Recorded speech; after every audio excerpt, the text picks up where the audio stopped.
Commission is DSA's national campaign body, and it's led by a 15-person steering committee that comes up with strategies, campaigns, trainings, and coaching for chapters and organizers that want to come up with eco-socialist organizing through DSA. Our current priority is called the Building for Power campaign, which we launched in 2022. The Building for Power campaign supports and encourages campaigns at the state and chapter level. These campaigns aim to win policies and collective bargaining provisions that expand public services through green construction projects and strong labor standards that benefit workers and unions. The Building for Power campaign, we are training and supporting chapters to build out their own base and form coalitions of like primarily four elements of the working class.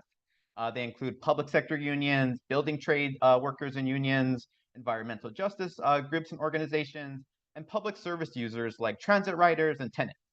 The campaigns that have taken on Building for Power efforts, they differ depending on the locations and the organizing conditions, but they tend to fall within four categories, and they largely revolve around public power build-outs, especially where there are existing public power entities, green social housing, public transportation expansion, which is the topic of today's call, and public spaces and facility build-outs, like thinking of like a Green New Deal for public schools campaign. But what I want to do right now, it's poll time, everybody. So we'll love for folks to engage with our poll. We're about to launch a Zoom poll momentarily, and we would love for people to weigh in and let us know how active you are in transit campaigns and if you have an active transit campaign in your chapter. And so the poll question, does your DSA chapter have a transit-oriented campaign? Feel free to answer this, whether you're in a DSA chapter or not. If you're doing transit organizing, we just love to get a sense of where folks are at when it comes to organizing for transit. Let's take a moment to do that. Love to see the results of this.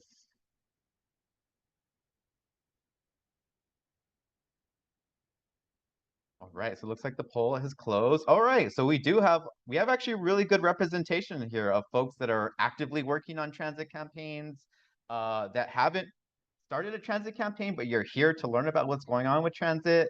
Awesome, awesome. Okay, so seems like folks are in the right place to learn about what's happening in terms of transit campaigns that are happening on the ground that DSA is involved with, and how you may want to get started with one. So yeah, let's get into talking about public transit. Public transit campaigns are significant for DSA because they help us focus on the intersection of class and climate organizing. So when we talk about class, like I think outside of like major metropolitan areas like New York City, Los Angeles, our transportation systems are deeply segregated. Mass rail systems simply do not exist in a meaningful way. We have thinly run and under-resourced bus lines that transport workers of color and immigrants, and there are a handful of commuter rail lines that serve a very small group of workers that tends to be better paid. Overall, our transit systems are a mere drop in the bucket when we think about how people move around in our society. Often, when we talk about transportation, intra-class divisions sometimes arise, and I think that's often underscored when people start identifying and dividing themselves up amongst non-class lines. People identifying like, I'm a transit rider versus I'm a car driver. I own cars. And so we see some of these identities play out when we talk about transit with just the broader working class and in society. In particular, like even in New York City, where almost everyone uses public transportation in some form or fashion, we're seeing these divides play out with the ongoing congestion pricing fight, which aims to reduce car traffic and raise revenues for public transit systems. We're seeing a largely like middle and even high income drivers positioning themselves as being oppressed by the state for no longer having the privilege of like opting out of paying into the public sector. As a working class and as workers, it's always good when we have a more robust and strong public sector, especially when we're talking about expanding public transit. And then so like when we talk about climate, we know shifting more people onto public transportation and otherwise away from private vehicles is essential to curbing climate change. But experts estimate that travel by private vehicles is actually increasing. We're seeing an increase of that right now, not decreasing. And that's largely due to the global income. The people's wages are going up. And so we're also living in a society that prioritizes private vehicle ownership and riding on cars. And even right now, we're seeing an expansion of electric vehicles, but electric vehicles are not the panacea here. In fact, a full transition from electric vehicle, like full transition away from gas-powered vehicles to electric vehicles would often be devastating. Not only would it create conditions for public transit not to expand, but it also threatens human rights and indigenous sovereignty, given that much of the existing and proposed lithium mining, which is used to power electric vehicles, is happening on or proposed to be near indigenous lands. So this brings out really important questions. So as socialists and worker-led movement, what does it look like for us to increase transit, to get people to use public transportation more, and to reduce car ownership and usage? And how can we align worker and community demands for a just and rapid transition to a decarbonized and a decommodified transportation system? Really good questions that we're all thinking through and that we're all trying to factor into our organizing. So let's jump into the panel. These are some amazing comrades that are going to help us think through these questions and give us a sense of what is happening on the ground to fight for a more robust and just transit system. We have an amazing panel of union members, organizers, and leaders when it comes to fighting for transit justice. So I'm going to go ahead and jump into our introductions here. We have our comrade Anne-Marie Drolet, who is the Western Regional Representative for Transport Workers Union Local 320 here in Los Angeles, California. Give a little wave there, Anne-Marie.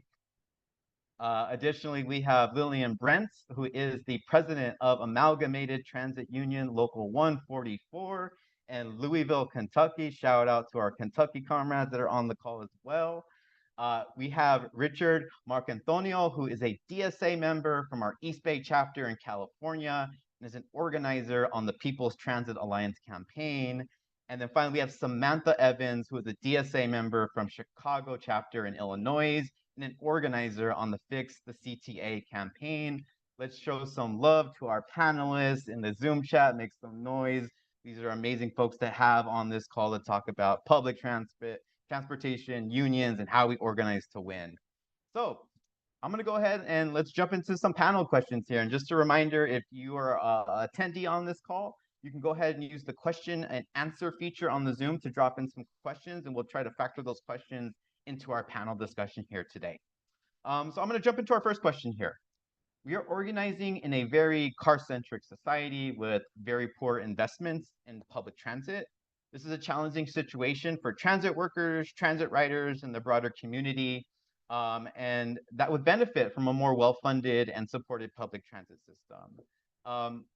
For comrades that have worked on campaigns here, how did you go about forming your campaign demands, and how do you think other transit-oriented campaigns in general should go about forming demands for a robust and more just transit system in their area? I may actually want to kick it off with Samantha Evans from Chicago. Do you want to maybe get us started on this one? Sure. Hello, everybody. My name is Samantha, she, her, hers. Yeah, I'm in the Chicago Fix the CTA campaign. We are going into our second year right now. Yeah, in our first year, we really started as a group of DSA folks and CTA, Chicago Transit riders who were just, kind of concerned about just service post-pandemic and the sort of lack of leadership that we've had for our transit system for the last few years. Service was down, ridership was down, service was unreliable. We're also facing a fiscal cliff under the current Chicago Transit president. So yeah, we kind of all came together to just, do a little bit of research and looking into just sort of like how this came to be. And in the process, we didn't have anybody within DSA who worked with the CTA. So one of our main focus was to just find people in the ATU locals. And so we've formed partnerships with it's ATU local 241 is our bus operators, and then 308 is our rails operators and maintenance folks. And so, yeah, we kind of just spent the last year sort of talking with them, having discussions, just trying to see, you know, what's going on, like how are you feeling? And the answer is kind of unsurprising. There's a lot of lack of confidence amongst workers as well for our CTA leadership. We also found that, you know, a lot of them are sort of disenfranchised from organizing. We have like a coalition that we sort of, a very small coalition of CTA workers who have been regularly like attending our meetings, and they routinely say that, like, as outspoken workers, they are targeted and sort of like dissuaded, well, not dissuaded, they still, you know, persist, but like they're discouraged from organizing within their unions. And so, yeah, I think the way that we sort of came into our campaign demands into our second year now is from these conversations with the workers, as well as with other CTA writers. We did a few writer canvases as well around Chicago area train stations and bus stations. I mean, we have a very robust transit system, but there's definitely a lot of just lack of confidence amongst workers right now into even thinking that they'll, you know, have a stable job that will provide them what they need to succeed. And so, yeah, our campaign goals right now are to help workers fight for an elected board. We're also, which is like not just a Chicago thing, that's like a whole state legislative action, but part of, you know, what we're doing is, you know, trying to be a bridge from, you know, with the workers to all of these legislative bodies, which we could talk about a little bit later. And then, yeah, from there, just being able to restore our train and bus frequency services to pre-pandemic levels. Those are really our main ones. And then also another thing that we're looking at right now is brick and mortar bathrooms for workers. That's kind of a auxiliary demand as well that workers brought up in our conversation. So yeah, we have a good year ahead of us, and excited to talk a little bit more about that. Yeah, great that you're bringing workers into the planning and conversation. Organizing is always a bit of a scary thing, especially if you haven't really done it actively before, but learning those skill sets are really important. Really hear you on the need for elected transit boards, really important. And other cities are also dealing with that dynamic as well. I just want to open also any other panelists that want to jump in on this question about how did you go about forming your campaign demands, and how do you think other transit-oriented campaigns in general should go about forming demand?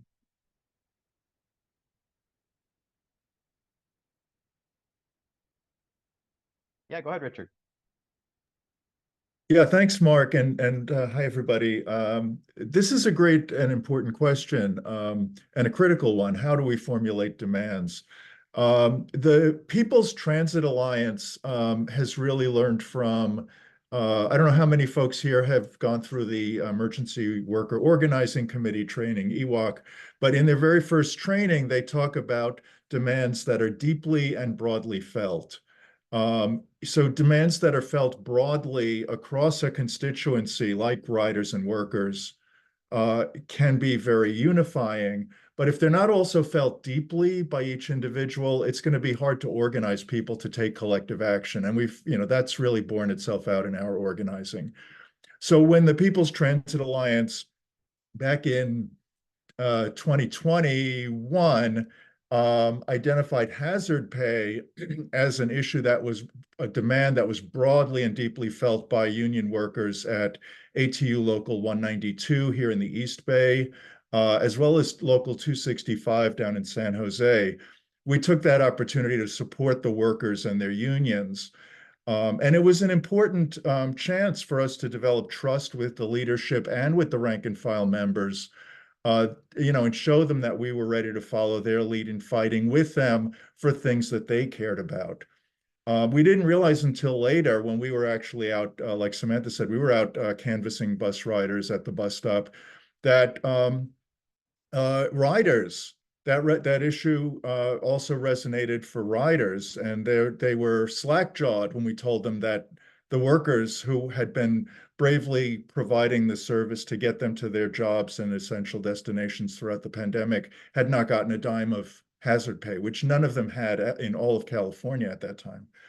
Um, so um, so when we won that campaign, the prospect of actually building the People's Transit Alliance into a true alliance of transit workers and riders felt like the logical next step. So we spent a lot of time, just like Samantha said, talking to workers and talking to them specifically about the working conditions that cause them stress. And those were issues that also led to short staffing as operators stayed home, due to injury or fatigue, or left the industry altogether. And this is a national problem, as many of you know. And we found that pretty much there was a long list, and pretty much every issue on that list negatively affected riders as well. So ultimately, we focused, and I'll talk more in other questions about this, but just to tell you what the demand was, that we ultimately focused on a demand that was most resonant with both the ATU 192 members and their leadership, and with AC Transit riders, which is schedules that are impossibly tight, which, the effect is that it's impossible to get to the end of the line and have time for your break. And that also deprives riders of reliable service. So, we felt confident after months of discussions that would also be a broadly and deeply felt demand, and a vehicle for building longer term power. Thank you. And then as a comrade shared in the chat, their working conditions are riding conditions for transit riders. So that's very important to help build that overlap between community and the transit workers. We'd love also open up for maybe Lillian or Anne-Marie, if y'all want to jump in about how you went about with your campaign demand. I can go. Yeah. Hi, I'm Anne-Marie, she, they pronouns. I'm the shop steward for my union, Transport Workers Union, Local 320 in Los Angeles. We run the bike share. Our campaign was the Stop Lyft campaign. So we were trying to prevent Lyft from taking over the bike share in Los Angeles. So the demand is kind of in the name, Stop Lyft. That was our overall immediate demand. Basically, to give some background, Metro, LA's Transit Authority, contracts companies to operate the bike share. They don't actually operate it themselves. So the company I work for, Bicycle Transit Systems, has been operating the bike share for 7 years. Last year, they put out a request for proposals, RFP, to start a bidding process to see who would be the next company to operate the bike share. And we assumed they would go with our company because we've been doing a great job. Didn't really get any complaints. And then in January, we learned that they chose Lyft or Lyft was recommended to be the next company to take over the bike share. So yeah, immediately we had to scramble and get together and, use our resources at hand to try and stop that from happening. So like some main questions for forming demands were, what are the issues? What are the end goals? What's the timeline? Our timeline was it was kind of unknown, but also short. every month we were like, is this when they're going to make the decision to choose Lyft? And are they going to take community input? Who is this serving? That's a really important question when you're forming your demands. And making sure they're ambitious demands, but also achievable. So the whole time I wasn't sure if we would be able to stop Lyft. It's pretty ambitious, but I was like, I think we can. I have hope. So yeah, immediately our main message was like, do not choose Lyft. They are anti-mobility justice. They're anti-climate justice. They have very obvious anti-labor tendencies. And then our next demand, which was, well, we were basically saying what we didn't want. So what we did want was a fair and transparent process, because what they were doing seemed to be behind closed doors. We didn't really know how they came to that decision. It was very shady, I guess you could say. And we couldn't just say, hey, choose bicycle transit systems. We knew they wouldn't do that. So we also demanded that they have a fair and transparent bidding process to cancel the whole request for proposals and just start over again, which was ambitious but realistic. And then let us keep our jobs in our contract. That was a big one because, you know, as we all know, they hate labor unions. They've made it very obvious. And then the overall like long-term goals were, you know, invest in your communities, invest in the bike share, invest in public transit. It feels like Metro really gives a lot of lip service and then doesn't do the things they say they care about, like equity, you know, and infrastructure. So, yeah. Lillian, do you want to wrap us out on this question about campaign demands? Sure, I can do that. So here in Kentucky, we had several issues wrapped around our transit system. And so working with the local DSA, we geared it around like what the need was, like around safety. We had an issue with the the paratransit, the Part 3. And then we have a funding. We reached our physical cliff to where they was talking about cutting routes. So the current campaign as far as like fund public transit and you know, that's pretty much what it came out. And so, you know, working with the DSA, it was a Get on the Bus campaign where they had surveys. They also helped us out when we negotiated our last contract, which we had open bargaining. And so just working hand in hand. And our campaign topic to just basically came about with what the need was in reference to the employees and the public wrapped into one. Awesome, thank you. And I think you've nicely dovetailed into our second question about, why are transit worker unions important for winning and building better transit systems? And what can campaigns run by organizations like DSA do to support unions that are fighting for a world-class transit system? And so you mentioned Louisville Get on the Bus effort. That's really amazing. Maybe I'll kick it back over to Anne-Marie. Why are transit workers important to these campaigns? What can DSA do to help out? Sure. I mean, in simplest terms, quality jobs can translate to a quality system. And what I mean by quality jobs isn't just like high wages and benefits and, safe working conditions. Those are all amazing, but also being treated as a human being and not a disposable unit of labor. I feel like that it's more common to be treated that way in our jobs, which is terrible. It's being able to hold your employer accountable, having the ability to shape your working conditions and ultimately have more control over your labor, which also means having control over the outcome of your labor.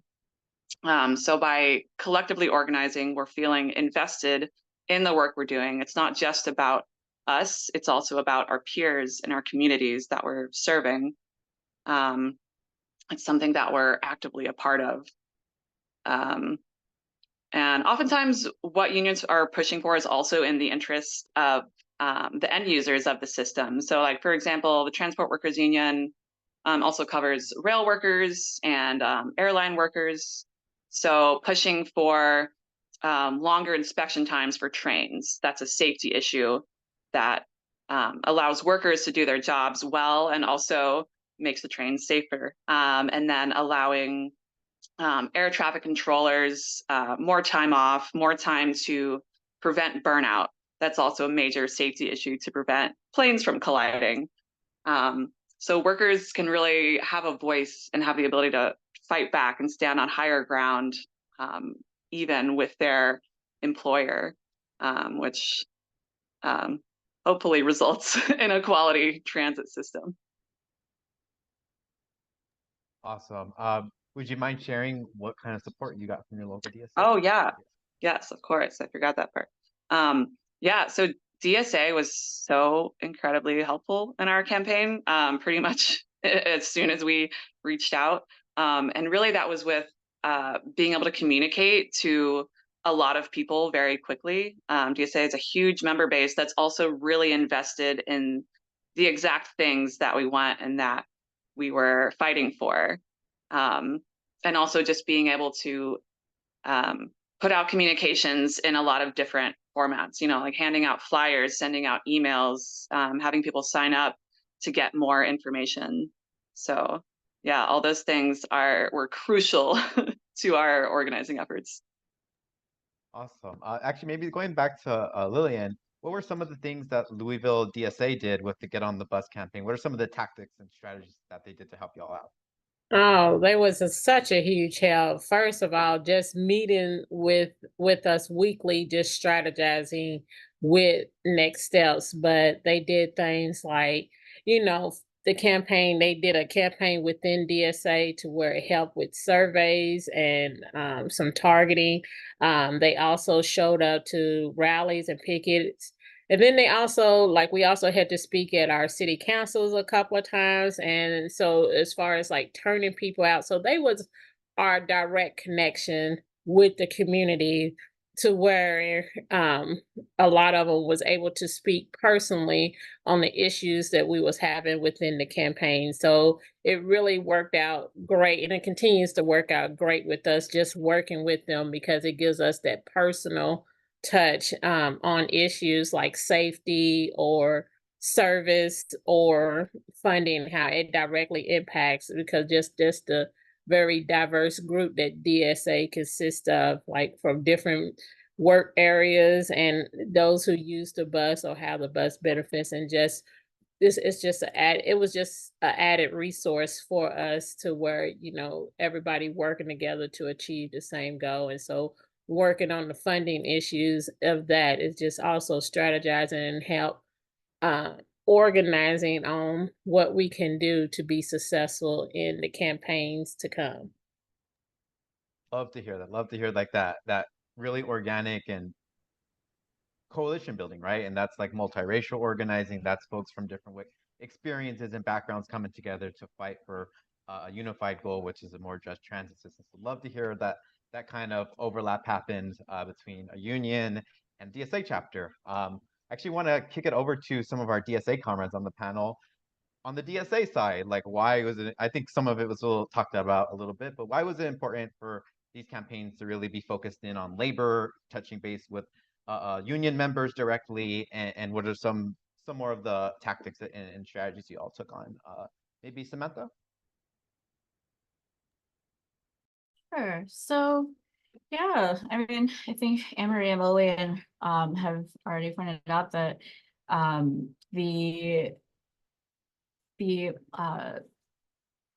working conditions for workers really like play a huge role in just how our transit systems function. And so having that dialogue with them and really figuring out just like what, you know, because a lot of us aren't workers ourselves in the CTA, just like having that dialogue is crucial, just to like even see like how we can help and what resources we can provide. And so, yeah, like being able to provide just like people to do things like turn out for like canvases, or recently CTA workers had a contract negotiation, which was very fraught, had like 2 weeks basically to look at it. No, really like not a whole lot of time to like talk about it with each other. But they were able to put together a Vote No campaign and be able to help boost that within our local ecosystem. So just like stuff like that, I think is just really critical, just to elevate elevate worker voices so that we're able to just like really help and those really help them out. Richard, how about you? So solidarity between transit workers and riders is what we've identified as the key to our power. And, it's really since COVID, the confluence of interests of the workers and riders has just been clearer than it's ever been. With the Fix Our Schedules campaign,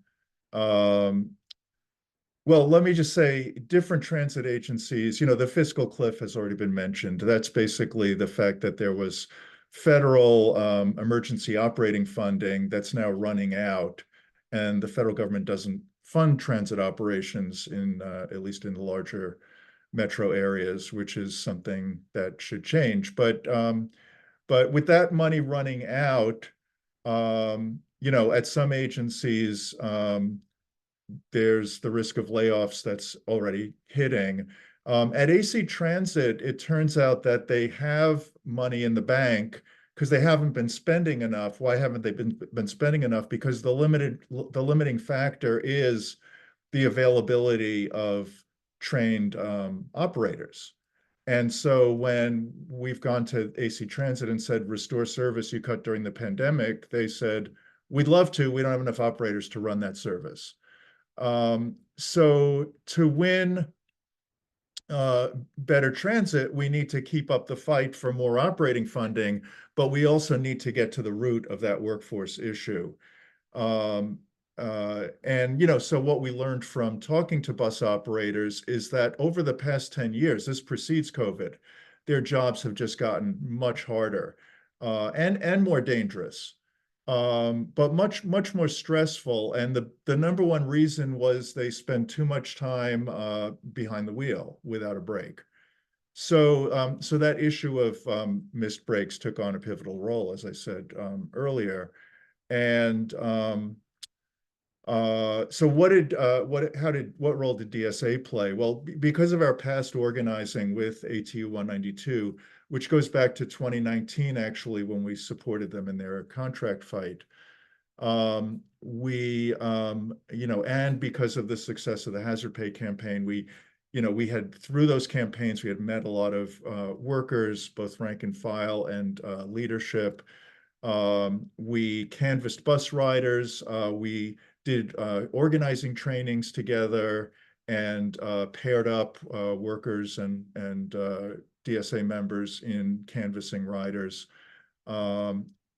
We also started showing up at board meetings together and had meetings with individual board members ahead of time. We sort of analyzed the staff reports, provided our sense of what was happening that way, and that was helpful to a lot of the workers.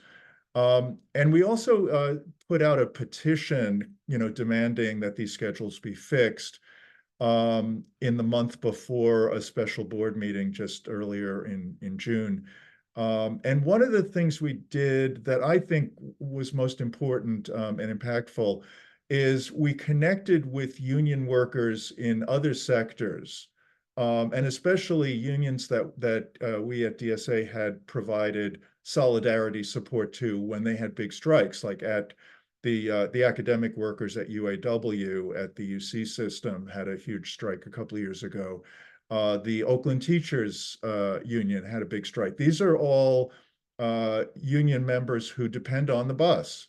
And so they were able to then get involved and get their members involved in solidarity with the transit workers, not just because of the general principle of solidarity, but because they actually had a stake in it as well. So all to say that transit workers and their unions are crucial to winning the transit we need. Probably folks on the call have seen what's happening in Germany.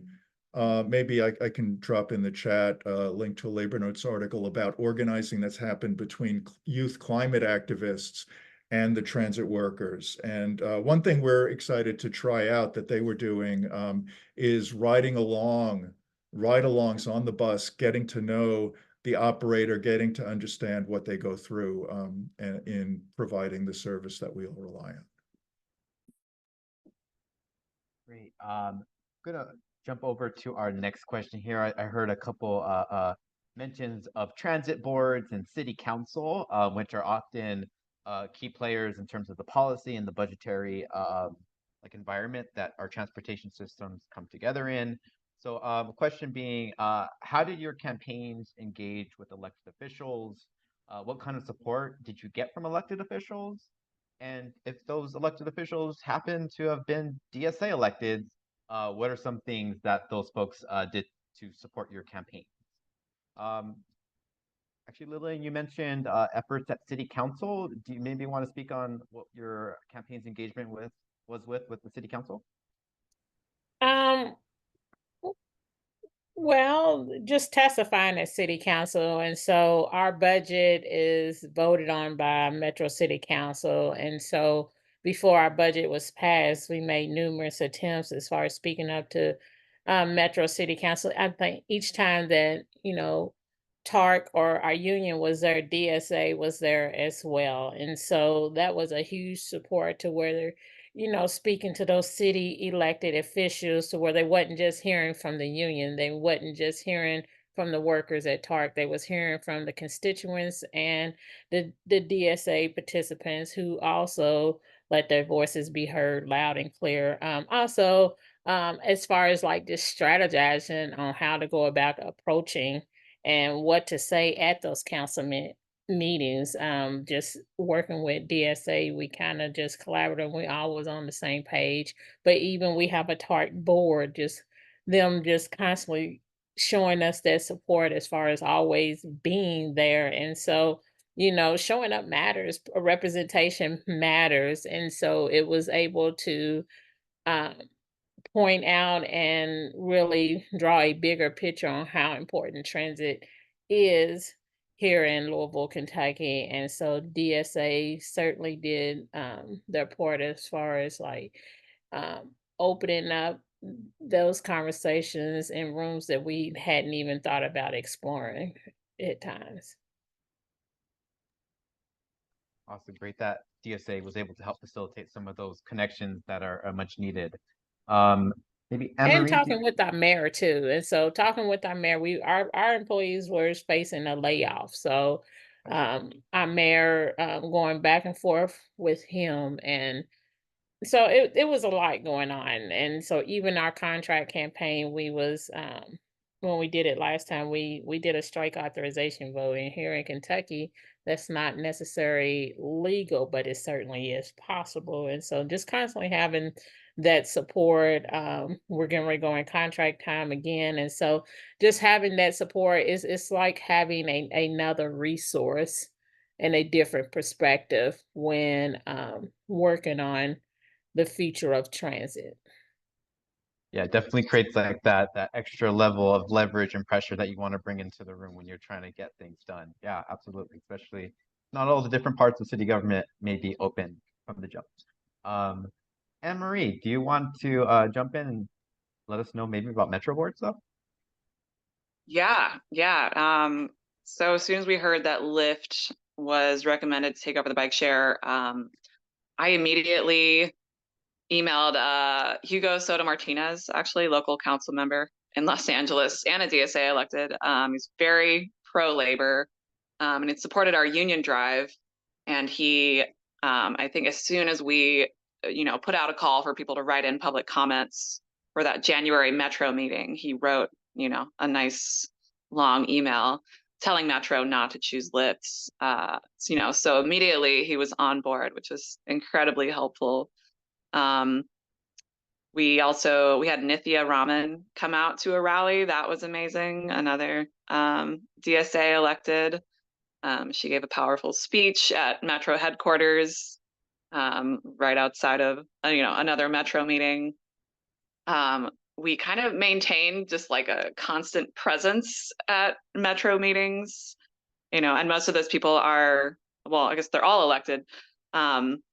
So I mean, it might have gotten to the point where we were a little annoying because we were just at as many Metro meetings as possible, giving public comment, and also encouraging others to call in and give public comment and show up. So we were able to make a huge impact that way, which was amazing. I'm trying to think of like the specific straw that broke the camel's back, and I think it was getting letters of endorsement for our company, for our union, from Nithya Raman, from Hugo Soto Martinez, and from Ulysses Hernandez, all at City Hall, urging Metro not to go with Lyft. And then I met with the LA County Democratic Party and met with their labor committee and didn't realize how influential they were. But yeah, that was, I think that was also really impactful. So yeah, just all of it together and maintaining that constant presence, and having those electeds who were already invested in what we were doing, really made a huge difference. Yeah, it's really good when the officials that are in charge of our councils or our boards are feeling the heat. They're constantly seeing us there, putting the pressure on. That's like turn up the heat. That's how we get them. We get them to move over to our demands here. We'd love to also hear from Richard or Samantha. How did your campaigns engage with the elected officials? What were some of the dynamics there? Go ahead. I guess Samantha, I could chime in. So our campaign, DSA has a few socialists on paper. There's also a few socialists in office that aren't members of DSA that are members of our city council in Chicago. And so we've had conversations with them. We were able to kind of just get on the radar, get our campaign on the radar. So that's pretty helpful. I think the important thing is just to sort of, again, just like make sure that they're hearing from like the people who actually, power our transit system, that being like our operators and workers. And I think our role really moving forward will be sort of facilitating that relationship. Yeah, we were able to get in contact with one of the aldermen who put forward a resolution to sort of fire our CTA president and have a conversation about just like what maybe how that could shift towards maybe more worker focused direction. And so, yeah, I think in that regard, we've been pretty lucky just to have that dialogue.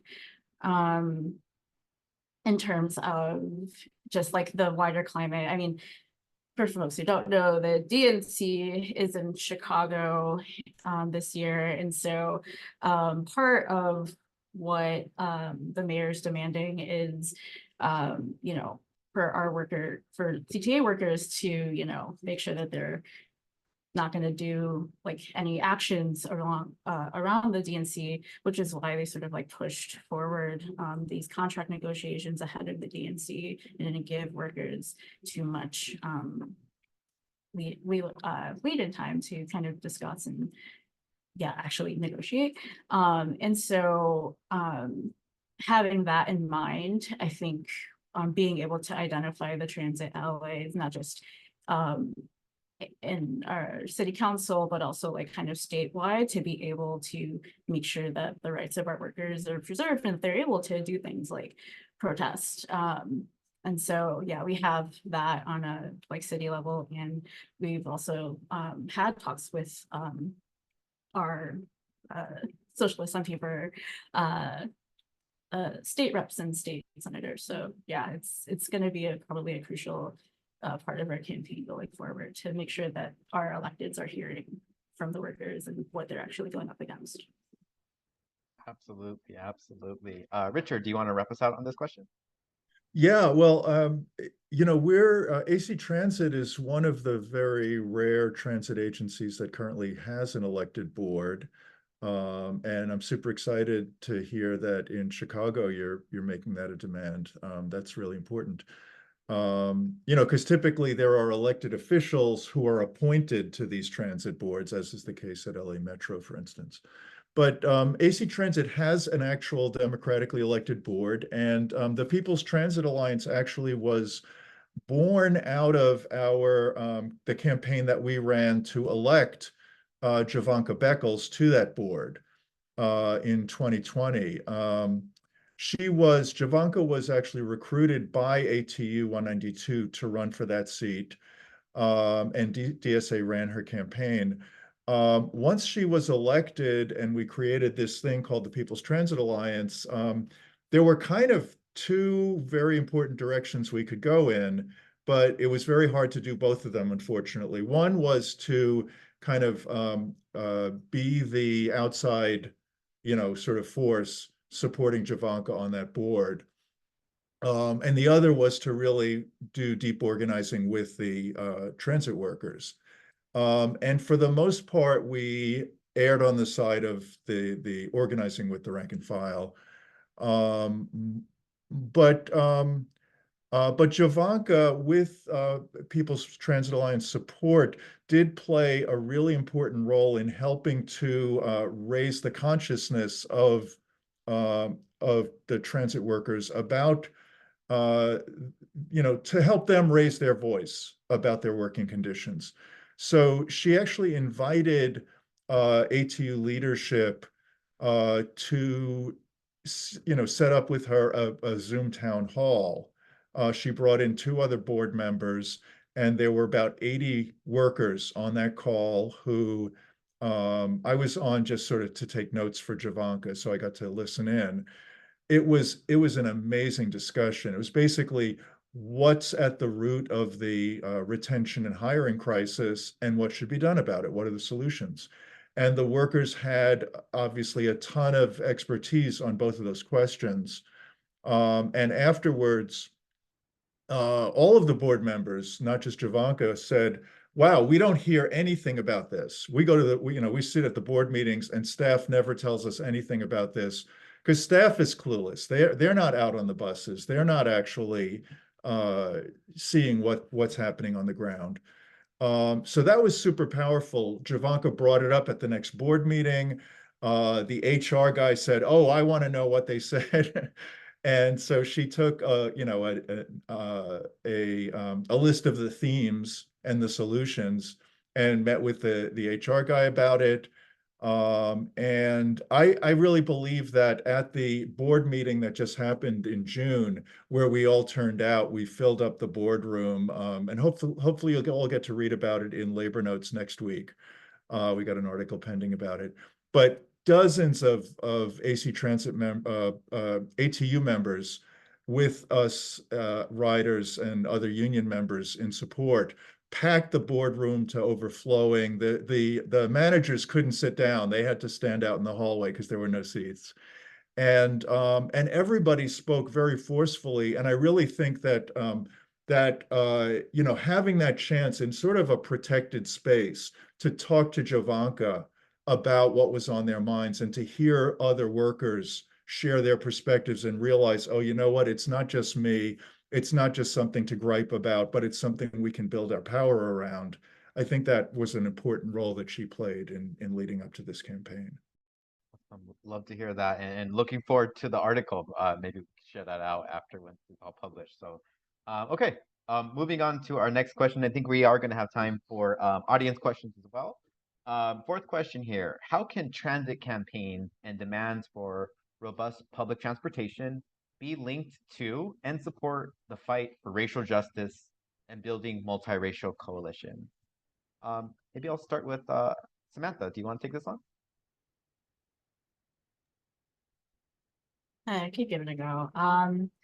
Yeah, in Chicago and probably a lot of area cities, our transit workers are, you know, mostly working class Black and brown people, and I saw a Q&A that, I mean, there is kind of a stigma around public transportation and that it is this tool for only the working class or only like poor people, or only, you know, just like certain demographics. And so, and I mean, we've even had this year, our mayor was appointed, you know, is going through the appointment process for our regional transit board.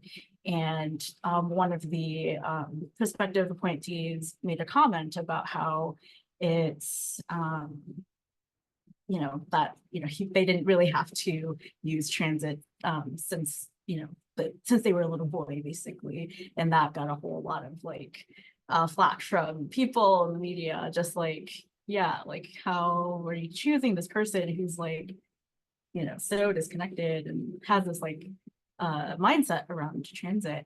But then that in turn kind of gave way to this conversation about just, you know, who gets to have these sorts of roles. And, you know, this particular appointee happened to be a Black man.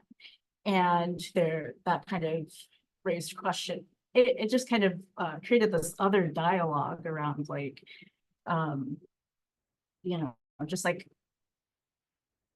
for the few like leadership positions that there are available to working class or to like Black and brown people in the city, like there's definitely like conversations to be had about like, yeah, like from both like the worker perspective and also the leadership perspective, like just how do we as like individuals kind of like yeah, just like have those types of conversations.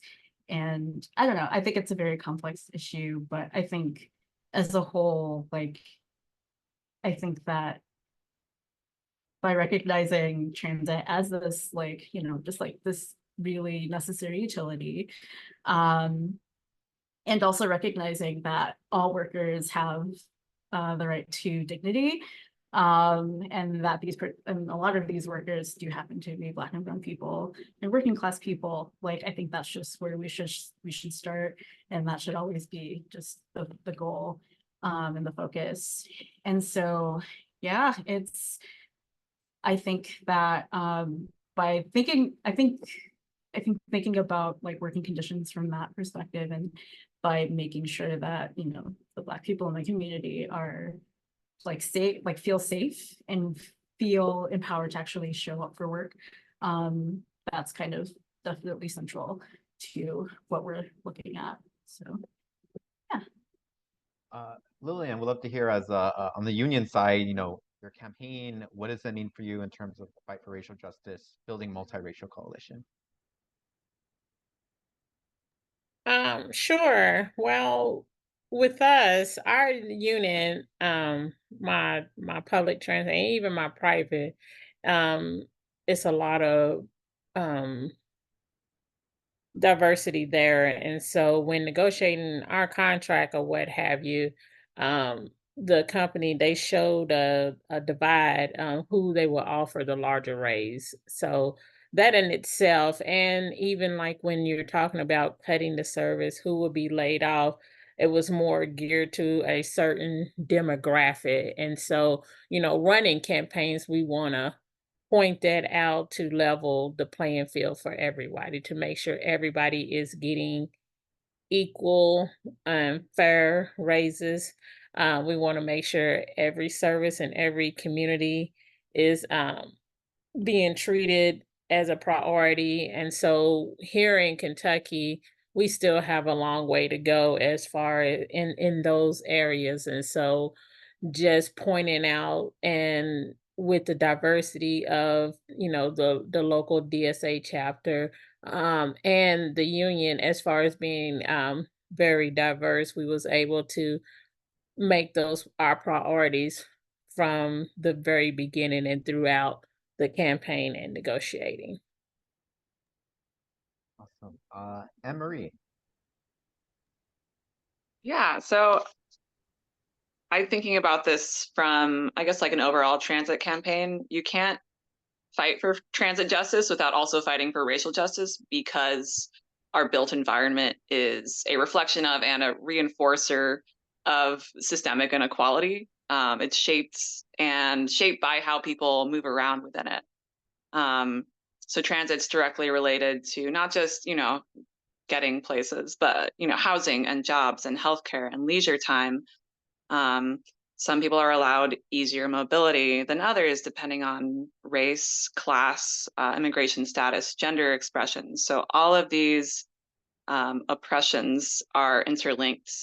So you can't just focus on one, they all layer. So it's really reaching out to all the groups who are already doing the work, seeing how you can support each other, and then go even farther in your efforts, because there are already so many organizations and people doing the work on the ground. And it also ideally starts with listening to the people who are most marginalized. So forming demands from what those people need. And it's usually, people of color, people living in poverty. So we know that shitty public transit, disproportionately affects people of color. So does the housing crisis, the lack of affordable healthcare. People need affordable homes. They need to be able to connect with their communities. They need security. They need to be able to get from where they live, where they work, where they enjoy themselves, and get basic necessities in a quick and timely manner. And something I think about a lot is how time and delays become a method of control and speed becomes a luxury. So if you, don't have money, if you're a person of color, typically you have longer commutes. You have more delays in your life, just getting from place to place to live your life becomes much more difficult. So mobility and the lack of mobility is, it's made that much more difficult in a racist system. So, and I feel like the campaign for the Fare Free Transit is a really great example of addressing needs of those most marginalized, because even paying a fare can be a way to keep people out, obviously, if you don't have money and you need to get places. So I feel like that's a really great example that I look to.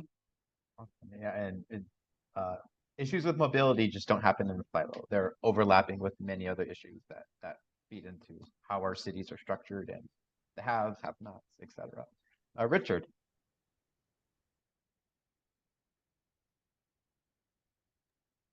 Yeah, the fight for racial justice, I think as DSA members, it requires us to build solidarity and trusting relationships with racially diverse and especially majority people of color communities and memberships.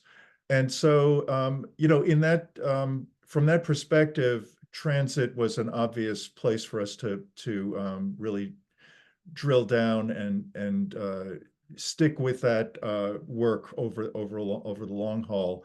ATU 192 was an obvious choice when we started supporting them in 2019 in their contract fight.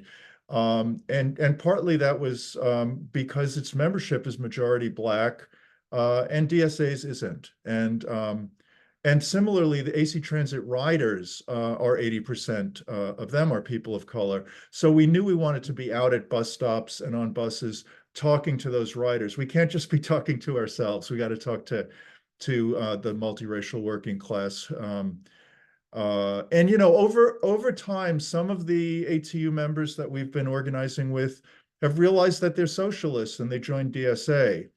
But that's really not the goal, in my view. That's not the primary goal anyway. The primary goal is to relink the workers' movement and the left, which once were organically one and the same, right, in this country, going back to the 30s and 40s. But that organic connection that was severed during the Cold War.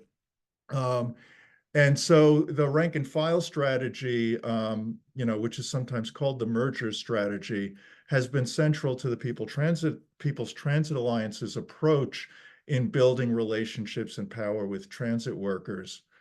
I would just say, I think that organizing with transit workers is very strategic And part of the reason why is that, and I think this is why what I was starting to read in the chat when I was late getting off mute a second ago, that this is not just the issues that transit workers are facing are not just transit worker issues. They are issues that are facing frontline workers, from transit to education to healthcare to logistics. They're all facing the same issues. And and so when we were reaching out to some of these other union workers about the fight that AC Transit workers were mounting and that we were supporting them on, people got up, nurses got up and said, we know what short staffing is like. This is our fight too. Teachers got up and talked about, the pressures on them in the school and also how much their students depend on the bus, right? So I think focusing on this kind of a demand allows us not just to fight for better transit, which brings a lot of people into the fight, but also to unite a broader multiracial working class movement to fight for worker control and preserving and expanding all kinds of public goods and services. And not to close on too grandiose a note, but that's the kind of solidarity and class consciousness, across multiple sectors and industries that's going to be critical if Sean Fain's call for a general strike on May Day 2028 is going to take root in our communities, right? It's got to grow from the local level, and I see all of this work as connected to those building that much bigger movement. Amazing, amazing. Appreciate comrades here for having some great questions that came up in the Q&A. We were going to give a little bit more time to get some of these Q&As. I think they're really good. Question that came up that I think dovetails on our conversation here about racial justice, multiracial coalition building is that how do we start to move away from the perception or often the implicit bias that public transportation is only for poor people, poor workers? Do we need to get leaders to put more money and investments into making trains run better, expanded run times of buses? How do we move away that stigma of public transportation is only for poor folks? I open this up to any of the panelists that feel strongly about this and want to give a response. Well, I'm glad you brought that up because with transit, because we depend on funding and it's heavily underfunded. Some of the things that they talked about in our area is the people that don't use transit, and that's just because they have cut transit because it's not fully funded.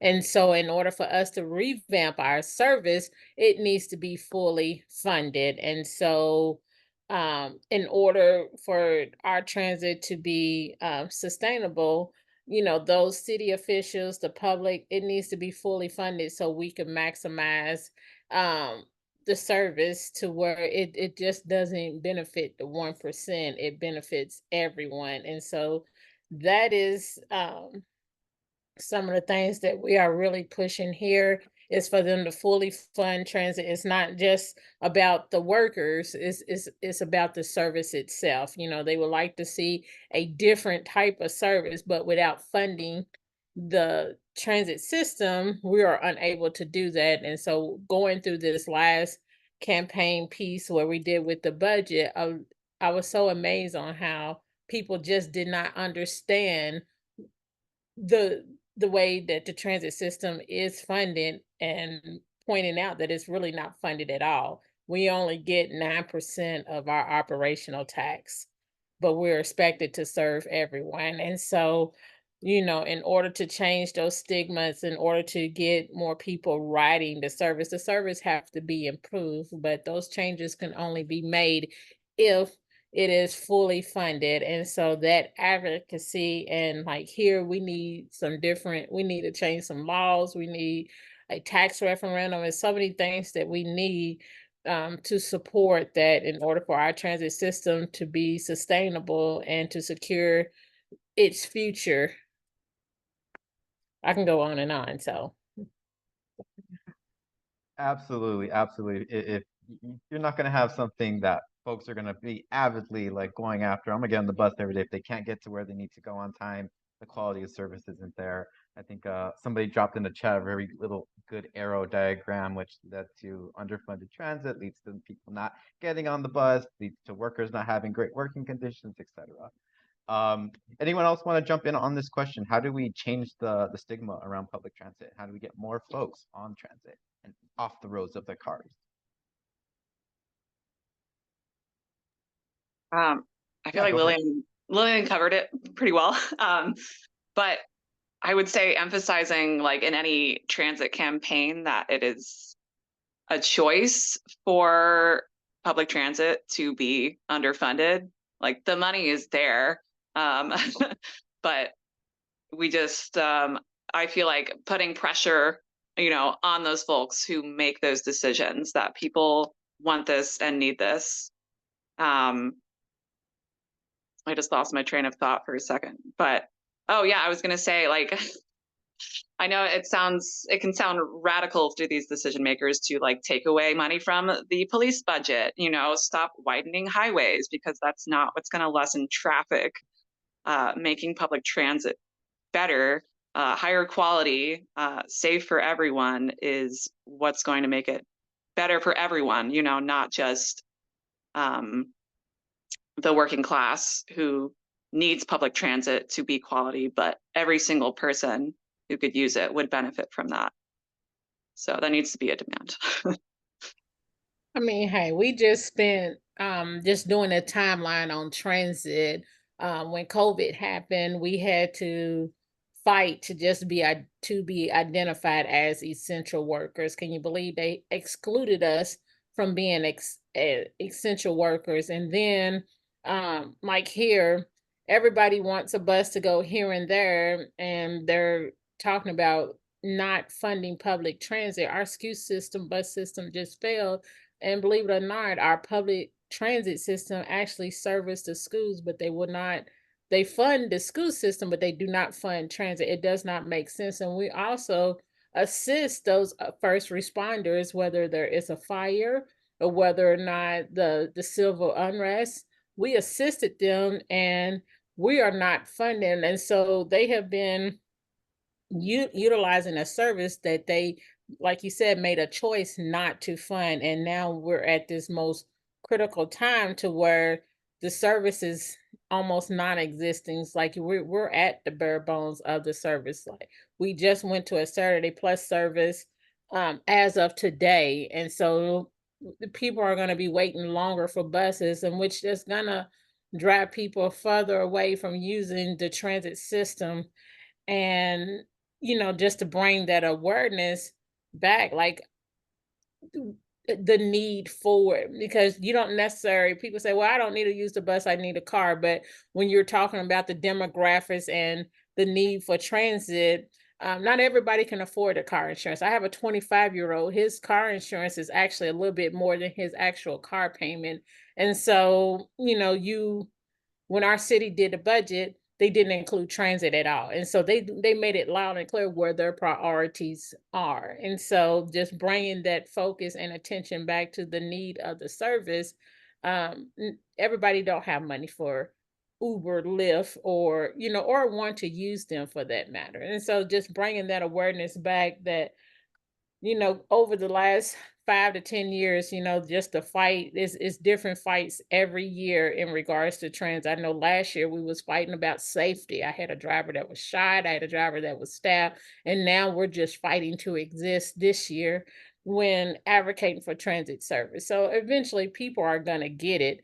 But we have to continue having conversation panels like these to keep bringing that awareness, the importance of it, because transportation, you cannot talk about housing, you cannot talk about jobs, you cannot talk about healthcare, you cannot talk about a quality of life. You can't say that you all these things are a priority and you don't address the public transit. If your city don't have a public transit system, if you don't fund it, then it's a problem.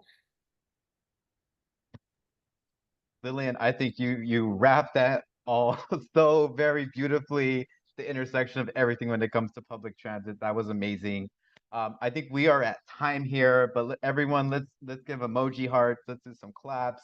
Let's show some love in the chat for our amazing panel of union members, organizers, leaders in transit justice. This is a very, very in-depth conversation about what's happening across the country when it comes to transit, when it comes to unions fighting for transit justice, how DSA has been involved with these campaigns, how we've supported, and how we could continue to organize for a more just system, and how we're building ties across different groups, constituencies. We're creating multiracial organizing. We're going to go ahead and wrap. Thanks all for joining. The recording will be shared. We're hopefully going to share a labor notes article out in the next week or so about People's Transit Alliance. Thank y'all for joining. You have a great evening.